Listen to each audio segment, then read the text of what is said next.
कहानी शुरू होती है एक 20 साल के लड़के विल हंटिंग से। वो बहुत गरीब मोहल्ले में रहता है, लेकिन काम करता है दुनिया की सबसे मशहूर university MIT, Massachusetts institute of technology में। सुनने में बड़ा अच्छा लगता है, लेकिन हकीकत ये है कि विल वहां कोई पढ़ाई नहीं करता। वो तो बस यूनिवर्सिटी की इमारतों की सफाई करता है। एक दिन जब वो गलियारे की सफाई कर रहा होता है, तभी उसकी नजर बोर्ड पर लिखे एक बहुत मुश्किल गणित के सवाल पर पड़ती है। ये सवाल लिखा था प्रोफेसर जेराल्ड लैम्बो ने। उन्होंने पूरे कॉलेज को चुनौती दी थी कि जो भी इस सवाल को हल कर लेगा, उसका नाम यूनिवर्सिटी की किताबों में छपेगा और उसे नाम और इज्जत दोनों मिलेंगे। विल उस सवाल को ध्यान से देखता है और उसका मन वहीं अटक जाता है। पूरे दिन वो उसी सवाल के बारे में सोचता रहता है, यहाँ तक कि जब अपने दोस्तों के साथ बार में होता है, तब भी उसका दिमाग उसी सवाल में उलझा रहता है। अचानक वो दोस्तों को छोड़कर सीधे अपने छोटे से पुराने घर चला जाता है, ताकि रात भर बैठकर उस सवाल को हल कर सके। घर में उसके पास बोर्ड नहीं होता, इसलिए वो बाथरूम के शीशे पर हल लिखता है और गलतियां मिटा मिटा कर कोशिश करता रहता है। कई घंटों बाद आखिरकार वो सवाल हल कर देता है। कुछ दिनों बाद जब वो काम पर जाता है, तो सफाई करते करते ही बोर्ड पर सही हल लिख देता है। और जब प्रोफेसर लैम्बो बोर्ड पर लिखा हल देखते हैं, तो हैरान रह जाते हैं। उन्हें विश्वास ही नहीं होता कि उनके किसी स्टूडेंट ने इतना मुश्किल सवाल इतनी जल्दी हल कर दिया। वो ये जानने के लिए बेचैन हो जाते हैं कि आखिर ये जीनियस है कौन। उसी शाम विल अपने दोस्तों के साथ बाहर घूम रहा होता है। रास्ते में उन्हें कुछ लोग मिलते हैं। उनमें से एक लड़का एक लड़की का मजाक उड़ाता है। विल उस लड़के को पहचान लेता है। ये वही इंसान था जो बचपन में उसे बहुत तंग करता था। गुस्से में विल अपने दोस्त से गाड़ी रोकने के लिए कहता है और बिना सोचे समझे उतरकर सीधे उस पर हमला कर देता है। विल उसे मुक्का मारता है और देखते ही देखते दोनों ग्रुप के बीच लड़ाई शुरू हो जाती है। थोड़ी देर में पुलिस वहां पहुंच जाती है। विल के दोस्त उसे बचाकर खींचने की कोशिश करते हैं, लेकिन तब तक देर हो चुकी होती है। पुलिस विल को गिरफ्तार कर लेती है। अगली सुबह प्रोफेसर लैम्बो अपने स्टूडेंट्स को लेक्चर देते हैं। सबकी नजर उन्हीं पर टिकी होती है, क्योंकि सब ये जानना चाहते हैं कि आखिर वो कौन है जिसने इतना मुश्किल सवाल हल किया। लेकिन क्लास में कोई भी इसका जवाब नहीं देता। प्रोफेसर थोड़े निराश होकर कहते हैं कि अगर किसी ने पिछला सवाल हल कर लिया है, तो अब मैं तुम्हें और भी कठिन सवाल दूंगा। वो बताते हैं कि ये वही प्रॉब्लम है जिस पर वो और उनके साथी पिछले 2 साल से काम कर रहे हैं, और अब वही सवाल बोर्ड पर लिखा हुआ है। इधर विल पुलिस स्टेशन से बाहर निकलता है और अपने दोस्तों को बताता है कि उसकी अगले हफ्ते कोर्ट की तारीख है। शाम को वो अपनी नौकरी पर जाता है और वहां फिर से बोर्ड पर लिखा एक आसान सा सवाल देखता है। जल्दी जल्दी उसे हल करने लगता है ताकि कोई देख न ले। तभी प्रोफेसर लैम्बो अपने ऑफिस से बाहर आते हैं और विल को बोर्ड पर लिखते हुए देख लेते हैं। वो गुस्से में पूछते हैं, तुम यहाँ क्या कर रहे हो? विल तुरंत माफी मांगकर पीछे हट जाता है। प्रोफेसर को लगता है कि ये लड़का कोई शरारती है जो बस बोर्ड पर बेवजह लिख रहा है। वो उसे पकड़ने की कोशिश करते हैं, लेकिन विल फुर्ती से वहां से गायब हो जाता है। जब प्रोफेसर दोबारा बोर्ड देखते हैं, तो उन्हें पता चलता है कि वहां सही जवाब लिखा हुआ है। ये देख वो दंग रह जाते हैं। शाम को काम खत्म होने के बाद विल अपने दोस्तों के साथ बार में जाता है और बताता है कि उसे नौकरी से निकाल दिया गया है। अब वो यूनिवर्सिटी के अंदर आकर सवाल हल नहीं कर पाएगा। उसके दोस्त पूछते हैं, क्यों निकाला? तो विल मजाक में कहता है, बस मैनेजमेंट ने बदलाव किया है। अगले दिन प्रोफेसर लैम्बो ठान लेते हैं कि अब वो इस रहस्यमयी जीनियस को ढूंढेंगे। वो सीधे सफाई कर्मचारियों के दफ्तर पहुंचते हैं और पूछते हैं, यहाँ काम करने वाले एक लड़के का नाम चाहिए। लेकिन वहां के स्टाफ को लगता है कि प्रोफेसर सफाई की शिकायत करने आए हैं, इसलिए वो तुरंत विल का नाम नहीं बताते।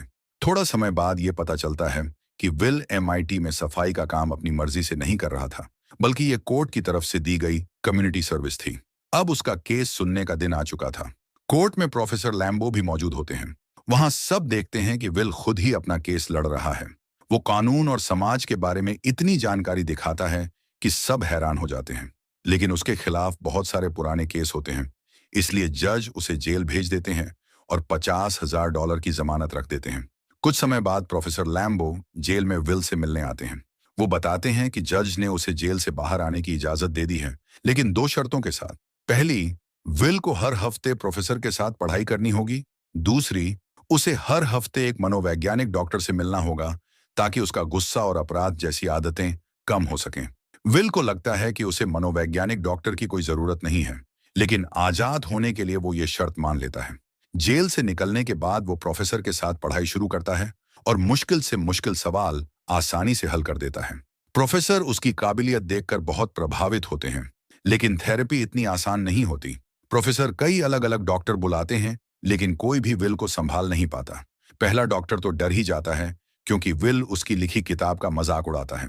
विल कहता है कि उसने उसकी किताब एक ही रात में पढ़ ली और उसमें कुछ खास नहीं है। ये सुनकर डॉक्टर गुस्से में सेशन छोड़कर चला जाता है। दूसरे मनोवैज्ञानिक डॉक्टर ने विल को संभालने की कोशिश कुछ अलग तरीके से की। उसने उसे हिप्नोटिज्म में डालकर सुलाने की कोशिश की, लेकिन यह तरीका भी काम नहीं करता। ये देखकर प्रोफेसर लैम्बो लगभग हार मान लेते हैं। तभी उन्हें अपने पुराने कॉलेज के दोस्त शॉन मैगवायर की याद आती है, जो अब एक मनोवैज्ञानिक डॉक्टर है। प्रोफेसर शॉन के ऑफिस में जाकर विल का मामला बताते हैं और उसे साथ मिलकर एक रेस्टोरेंट में चर्चा करने का न्योता देते हैं। शॉन पहले तो मना कर देता है, क्योंकि उसका शेड्यूल बहुत व्यस्त होता है, लेकिन प्रोफेसर लैम्बो उसे समझाते हैं कि विल कोई साधारण लड़का नहीं है, बल्कि एक अलग ही स्तर का जीनियस है। वो उसकी तुलना उस मशहूर गणित के विद्वान से करते हैं, जिसने बिना किसी औपचारिक पढ़ाई के बड़े बड़े खोज किए थे। ये सुनकर शॉन आखिरकार विल से मिलने के लिए राजी हो जाता है।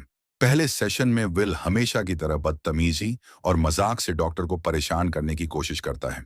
वो शॉन की बनाई पेंटिंग तक का मजाक उड़ाता है और कहता है कि ये बिल्कुल बेकार है। शॉन इस पर गुस्सा नहीं करता और शांत रहता है, लेकिन जब विल उसके निजी जीवन और उसकी पत्नी का मजाक उड़ाता है, तब शॉन बुरी तरह भड़क उठता है। वो सख्त लहजे में कहता है, अगर तुमने मेरी पत्नी का नाम फिर लिया तो मैं तुम्हें बर्बाद कर दूंगा, और इसके साथ ही सेशन खत्म कर देता है।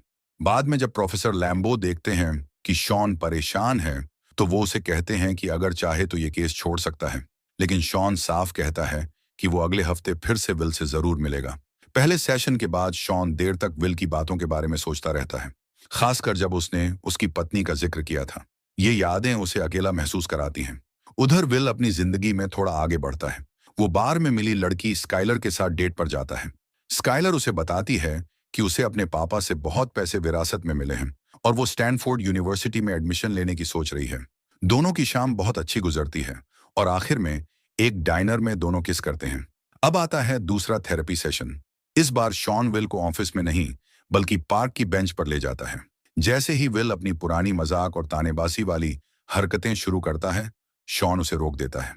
शॉन कहता है कि उसने विल की बातों पर बहुत सोचा है और अब उसके पास कहने को कुछ है। वो बताता है कि विल भले ही बहुत पढ़ा लिखा और तेज दिमाग वाला है, लेकिन असल जिंदगी के बारे में उसे कुछ नहीं पता। वो दुनिया के हर कलाकार के बारे में किताबों से जान सकता है, लेकिन उसने कभी बोस्टन छोड़कर उनकी असली कलाकृतियां नहीं देखी। वो युद्ध पर लिखी किताबें सुना सकता है, लेकिन उसने कभी युद्ध का मैदान नहीं देखा। वो प्यार की कविताएं सुना सकता है, लेकिन उसने कभी किसी औरत से सच्चा प्यार नहीं किया, न ही उसके सामने खुद को पूरी तरह खोला।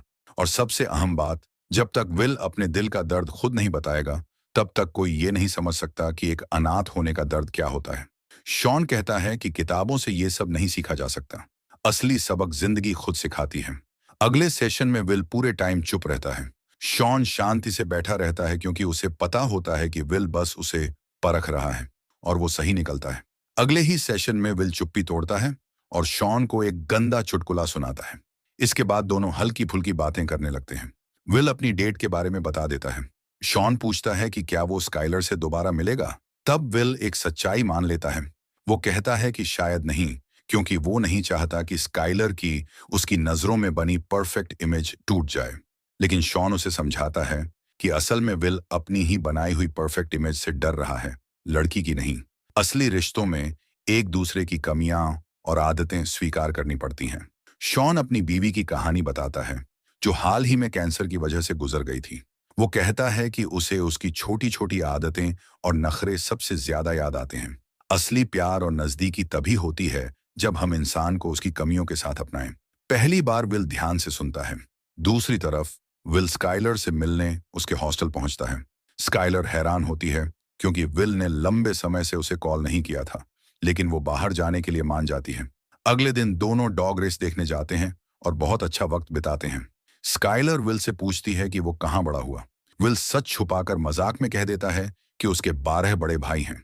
स्काइलर हंसकर कहती है कि ये झूठ है, लेकिन विल कसम खाकर बात को और मजेदार बना देता है, यहाँ तक कि उसे वादा करना पड़ता है कि वो जल्दी ही स्काइलर को अपने परिवार से मिलवाएगा।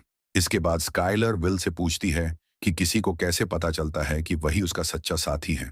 ये सवाल विल के दिमाग में बैठ जाता है और अगले दिन वो शॉन से यही पूछता है।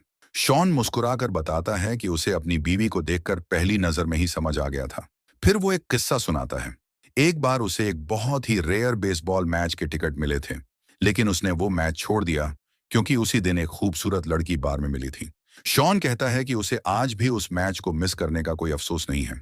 स्काइलर बार बार जिद करती है कि विल उसे अपने असली परिवार से मिलवाए, लेकिन विल सच बताने से अभी भी बचता है। इसलिए वो कम से कम उसे अपने दोस्तों से मिलाने का फैसला करता है। स्काइलर उनके ग्रुप में आसानी से घुल मिल जाती है, सबके साथ हंसी मजाक करती है और बियर पीती है। लेकिन रात के अंत में चक की एक बात से विल का मूड खराब हो जाता है। दूसरी तरफ प्रोफेसर लैम्बो एक डाइनर में शॉन से मिलते हैं और विल की थेरेपी को लेकर सवाल पूछते हैं। लैम्बो को असल में विल के अतीत की परवाह नहीं है, बल्कि वो जानना चाहते हैं कि अब विल उनके मार्गदर्शन में आगे क्या करने वाला है। इस पर शॉन कहता है कि वो विल पर दबाव नहीं डालेगा, क्योंकि विल को खुद तय करना होगा कि उसे जिंदगी में क्या चाहिए। ये सुनकर लैम्बो गुस्सा हो जाता है और कहता है कि उसने पहले ही विल को बड़े बड़े लोगों से मिलवा दिया है, लेकिन उन्हें ये पता नहीं होता कि विल की जगह उसका दोस्त चक उन लोगों से मिलने पहुंच जाता है। वहां चक पैसों की मांग करता है और अपने बुरे व्यवहार से पूरा सौदा बिगाड़ देता है। दूसरी तरफ विल और स्काइलर एक रोमांटिक शाम बिताते हैं और दोनों का रिश्ता और गहरा होने लगता है। स्काइलर अपने घर पर विल से सीधा सवाल करती है। वो कहती है कि उसे स्टैनफोर्ड पढ़ने के लिए कैलिफोर्निया जाना है और चाहती है कि विल भी उसके साथ चले, लेकिन विल तुरंत मना कर देता है और तरह तरह के बहाने बनाने लगता है। स्काइलर उसे समझाती है कि वो बस अपनी छोटी सी दुनिया में फंस कर बैठा है, जहां उसे कोई चुनौती नहीं मिलती और वो नई चीजों से डरता है। ये सुनकर विल भड़क जाता है। उसे लगता है कि स्काइलर उसके साथ सिर्फ मजाक कर रही है और उसके लिए वो बस एक टाइम पास है, क्योंकि वो गरीब है। स्काइलर हैरान होकर पूछती है कि पैसे को लेकर उसकी इतनी टेंशन क्यों है। वो रोते हुए कहती है कि अगर उसे अपने अमीर पिता की दौलत और अपने पिता में से एक चुनना पड़े, तो वो हमेशा अपने पिता को चुनेगी, पैसे को नहीं। स्काइलर साफ बोलती है कि वो भी डरी हुई है, लेकिन कम से कम वो विल के सामने ईमानदार है। विल फिर से बहस करता है। तभी स्काइलर को याद आता है कि विल ने बार बार अपने 12 भाइयों की झूठी कहानी सुनाई थी।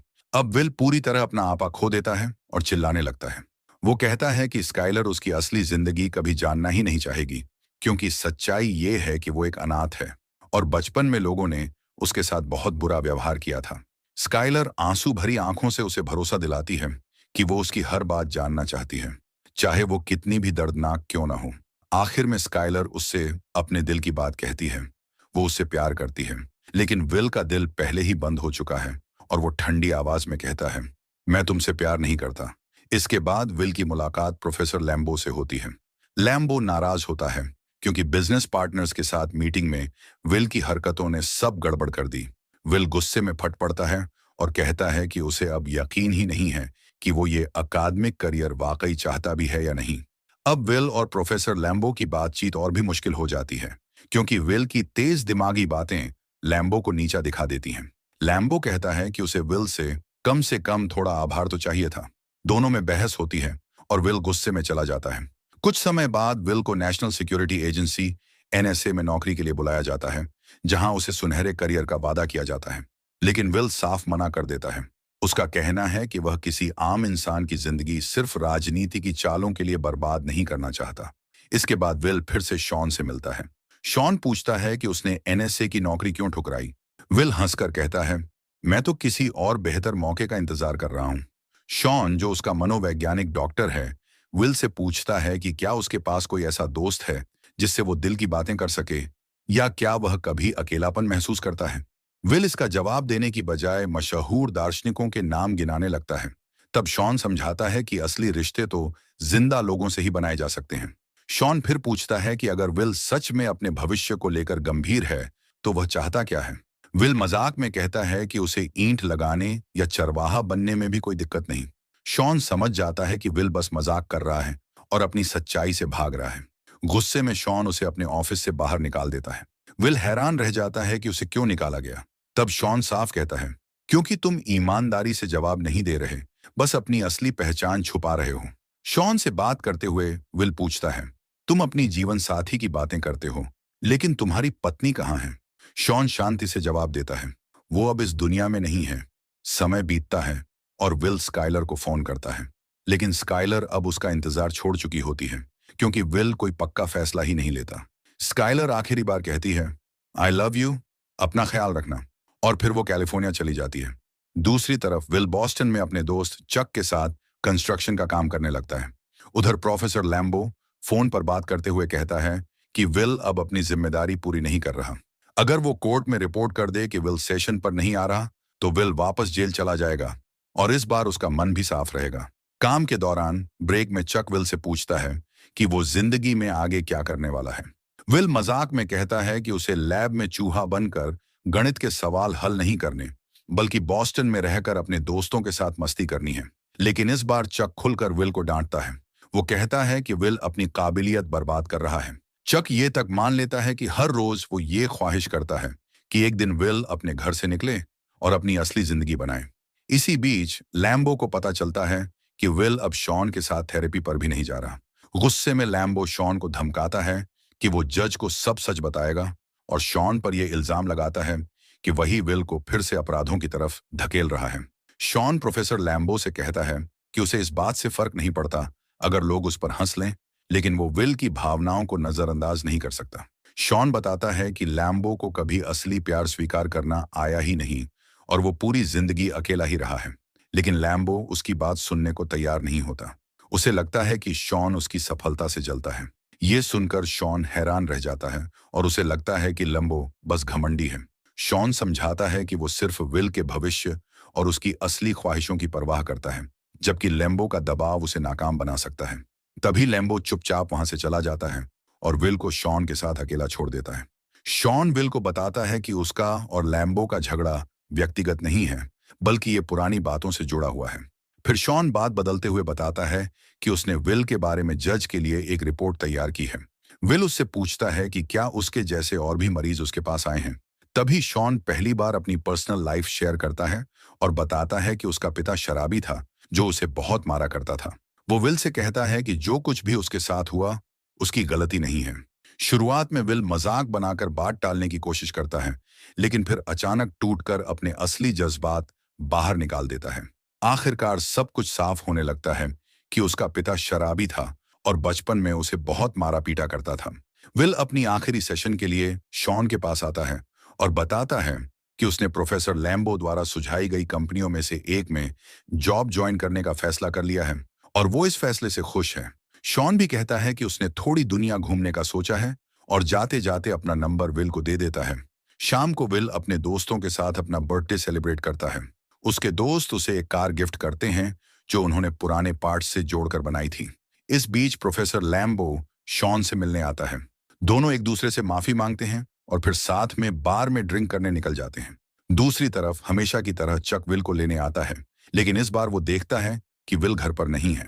ये देखकर चक बहुत खुश होता है, बिल्कुल वैसे ही जैसे वो अपने सपनों में हमेशा चाहता था। विल ने शॉन के लिए एक नोट छोड़ रखा था। शॉन उसे पढ़ता है और पता चलता है कि विल ने जॉब छोड़ दी है और कैलिफोर्निया चला गया है स्काइलर के पास। उस नोट में विल वही लाइन लिखता है जो कभी शॉन ने अपने दोस्तों से कही थी जब उसने बेसबॉल मैच छोड़कर अपनी होने वाली पत्नी से मिलने का फैसला किया था। और इसी खूबसूरत अंदाज में ये कहानी खत्म होती है। ये कहानी हमें सिखाती है कि जिंदगी में असली जीत डिग्री या नौकरी से नहीं, बल्कि सच्चे प्यार और अपने असली मकसद को